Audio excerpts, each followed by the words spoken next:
தனித்து வாழும் இந்து தாய் லோ சியூ ஹோங்கின் முன்னாள் கணவரால் ஒரு தலைப்பட்சமாக மதம் மாற்றப்பட்ட 3 பிள்ளைகளும் இஸ்லாம் அல்லாதவர்களாகவே நீடிப்பதாக புத்ராஜயா கூட்டரசு நீதிமன்றம் அதிரடி தீர்ப்பை வழங்கியுள்ளது. பெர்லிஸ் இஸ்லாமிய சமய மற்றும் மலாய் சடங்குகள் மன்றம் மைப்ஸ் மற்றும் இதர 3 தரப்புகளின் மேல்முறையீட்டு மனுவை இன்று நிராகரித்து நாட்டின் தலைமை நீதிபதி தெங்கு மைமுன் துவான் மாட் தலைமையிலான 3 அடங்கிய நீதிபதிகள் குழு அத்தீர்ப்பை வழங்கியது. பெர்லிஸ் மாநில அரசாங்கம் பெர்லிஸ் முஃப்தி முகமது அஸ்ரி ஜைனுல் ஆபிடீன் மற்றும் மாநில முஅல்லா பதிவதிகாரி ஆகியோரே ஏனைய 3 தரப்புகள் ஆவர்.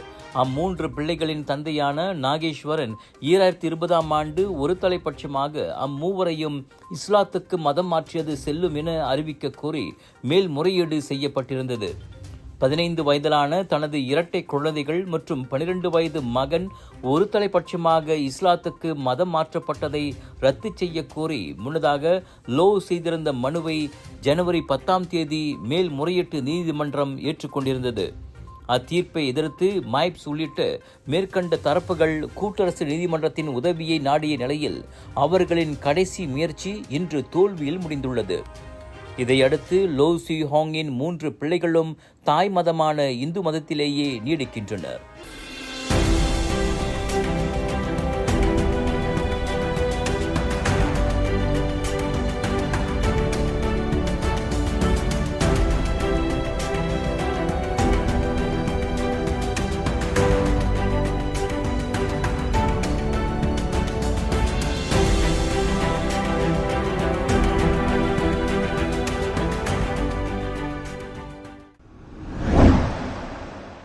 ஜோஹர் பாருவில் அந்நிய நாட்டு பெண்களை வைத்து விபச்சார நடவடிக்கைகளில் ஈடுபட்டு வந்த கேங் பாலா கும்பலின் நடவடிக்கைகளை போலீசார் முறியடித்துள்ளனர்.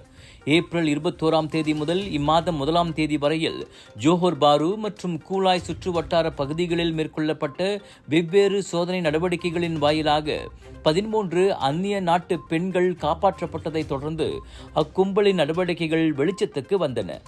அந்த அதிரடி சோதனைகள் வாயிலாக மீட்கப்பட்ட பெண்கள் அனைவரும் 22 வயதுக்கும் 49 வயதுக்கும் இடைப்பட்டவர்கள் என்பதை ஜோஹர் போலீஸ் தலைவர் கமிஷனர் எம் குமார் உறுதிப்படுத்தினார். அதே சமயம் அக்கும்பலின் தலைவன், கட்டிட பராமரிப்பாளர், வாகன ஓட்டுநர் உட்பட 8 சந்தேக நபர்களும் கைது செய்யப்பட்டுள்ளனர். அவர்களிடமிருந்து 24 கடப்பிதழ்கள், 13 கைபேசிகள், 41 ஆணுரைகள், 4 சாவிகள், 4 நுழைவுச் சீட்டுகள் உட்பட 8,730 ரிங்கிட் ரொக்கப்பணமும் வாகனம் ஒன்றும் பறிமுதல் செய்யப்பட்டுள்ளன. வீட்டு பணிப்பெண்களாகவும் தொழிற்சாலை ஊழியர்களாகவும் வேலை செய்ய மலேசியாவிற்கு தருவிக்கப்பட்ட அப்பெண்கள் பின்னர் விபச்சாரத்தில் ஈடுபட்டதும் விசாரணையில் தெரிய வந்துள்ளது. அவர்கள் அனைவரும் தற்போது தற்காலிக முகாமில் தங்க வைக்கப்பட்டுள்ளனர். அதோடு சம்பந்தப்பட்ட நாடுகளின் தூதரகங்களுடனும் ஒத்துழைப்பு மேற்கொள்ளப்பட்டுள்ளதாக குமார் சொன்னார். சுவாச பிரச்சனை, சளி, இருமலுக்கு உகந்த தீர்வு சைலஜா பேபி ஹெர்பல் கிரீம். துளசி, கரிஞ்சீரகம், கிராம்பு போன்ற மூலிகைகளால் கொண்டு தயாரிக்கப்பட்டுள்ள சைலஜா பேபி ஹெர்பல் கிரீம் உங்கள் குழந்தைக்கு சிறந்த தேர்வு. பத்தேக் ஏர் விமான நிறுவனம் தனது இக்கனாமிக் ஃபேஸ் ஃபேமிலி பயண திட்டத்தை வங்காளதேசம், நேபாளம், பாகிஸ்தான், உஸ்பெகிஸ்தான் மற்றும் சவுதி அரேபியா தவிர்த்து தேர்ந்தெடுக்கப்பட்ட அனைத்துலக வழித்தடங்களுக்கு விரிவுபடுத்துகிறது. உள்நாட்டு மற்றும் ஆசியான் பயணிகளுக்கான தனது சூப்பர் சேஃப் சலுகை கட்டணத்தில் அண்மையில் 0 செக்-இன் பேகேஜ் தேர்வு அறிமுகப்படுத்தப்பட்டதை தொடர்ந்து பத்தேக் ஏர் இப்புதிய அறிவிப்பை வெளியிட்டுள்ளது. ஜூன் 1ஆம் தேதி முதலான பயண காலத்திற்கு மே 15 முதல் தொடங்கும் டிக்கெட் முன்பதிவுகளுக்கு இது செல்லுபடியாகும். இம்முயற்சியானது அனைத்துலக பயணிகளுக்கு அவர்களின் விருப்பங்களை பூர்த்தி செய்யும் வகையிலான கட்டண தேர்வை வழங்கி அதன் வாயிலாக அவர்களுக்கு வசதிப்பட்ட மற்றும் சக்திக்கு உட்பட்ட விலையை வழங்குவதை நோக்கமாக கொண்டுள்ளது.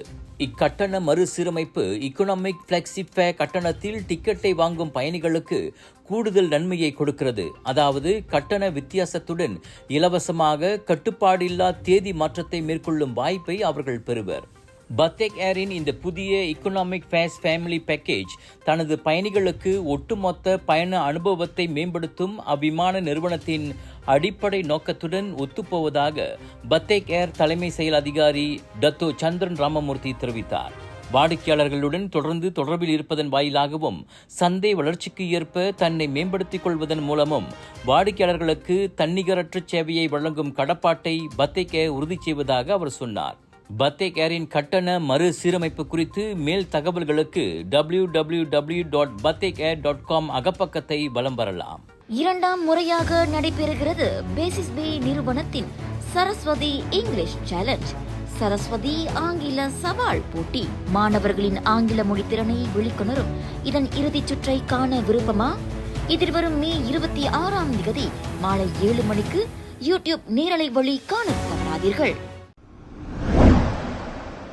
பயன்படுத்தப்பட்ட சமையல் எண்ணெய் ஏற்றியிருந்த லாரி காராக் நெடுஞ்சாலையின் 36.8வது கிலோமீட்டரில் கவிழ்ந்ததில் சாலையில் எண்ணெய் கொட்டியது.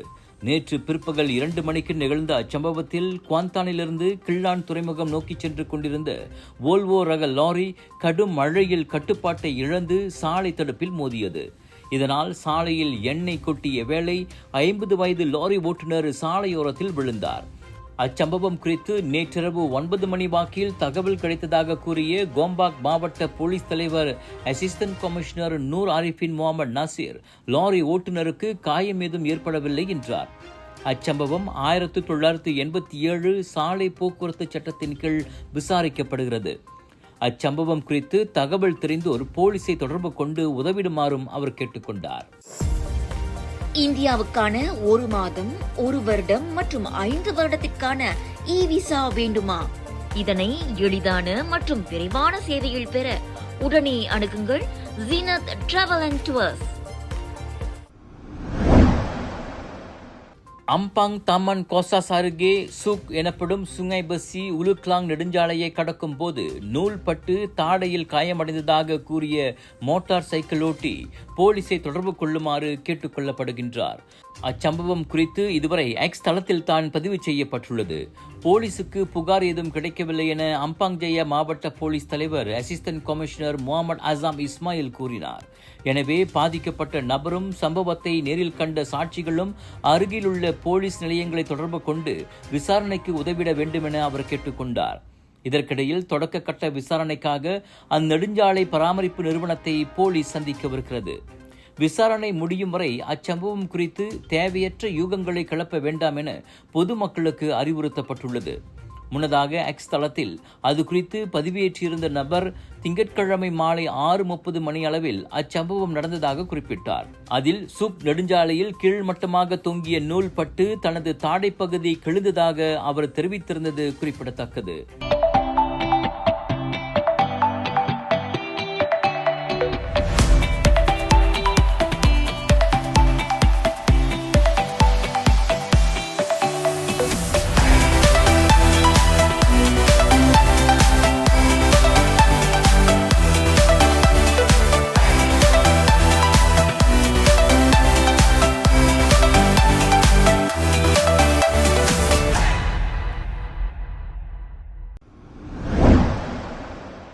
வெளியில் செல்லும் போதெல்லாம் அடையாள அட்டையை கையோடு எடுத்துச் செல்ல வேண்டும் என்பதை நம்மில் பலர் கருதுவதில்லை. அப்படி மெத்தனமாக வெளியில் சென்ற ஒரு இளைஞர் அதனால் போலீசில் பிடிபட்டு 4 நாட்கள் லாக்அப்பில் தங்கியிருந்த சம்பவம் தற்போது வைரலாகியுள்ளது. ஐசி இல்லாமல் வெளியில் சென்ற தம்மை கிள்ளானில் உள்ள பேருங்காடியில் வைத்து போலீஸ் பிடித்துச் சென்ற அனுபவத்தை ஜக்கர்சோ எனும் ஆடவர் தனது டிக்டாக் பக்கத்தில் பகிர்ந்துள்ளார். தனக்கு 16 வயதிற்கும் போது அடையாள அட்டை காணாமல் போய் தேசிய பதிவுத்துறையிடம் அவர் அதற்கு விண்ணப்பித்திருக்கிறார்.